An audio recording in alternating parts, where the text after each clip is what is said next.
د ننګرهار سره رود ولسوالۍ ککړک سیمې اوسیدونکي وایي مخابراتي خدمات ورته کمزوري دي. د یادې سیمې یو اوسیدونکی وایي ککړک کې یوازې سلام شبکه کار کوي او نور شبکې فعالیت نه لري.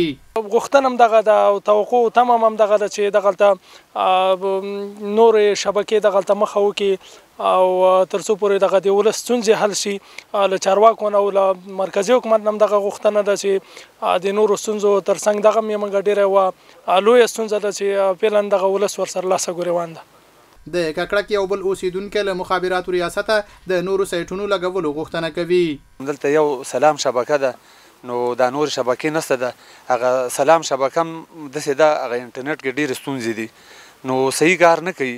که څه هم د سیمه د چمتالې سره وصل ده او ښار نه لږ لرې ده نو بیا هم دلته هغه کمې شبکې چې دي صحیح کار نه کوي.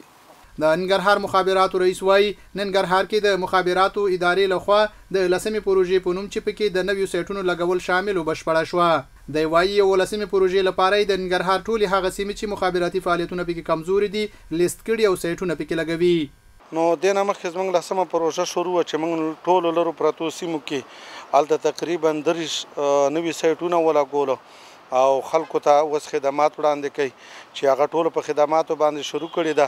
د دې نه وروسته 11مه پروژه شروع کېږي چې موږ د مخابراتو محترم وزارت او د اترا محترم ادارې طرف نه مکتوب رالګل شو چې تاسې هغه سیمې په نښه کړئ او هغه تاسې مشخص کړئ چې هلته مخابراتي خدمات نه نو د هغې دپاره موږ بیا یو جدول جوړ کړو. هغه سیمې ټولې مشخص کړي چې هلته مخابراتي خدمات نشي. انشاءالله په لنډو ورځو کې به په هغې پروژه باندې شروع وشي او خلکو ته به خدمات ورسي.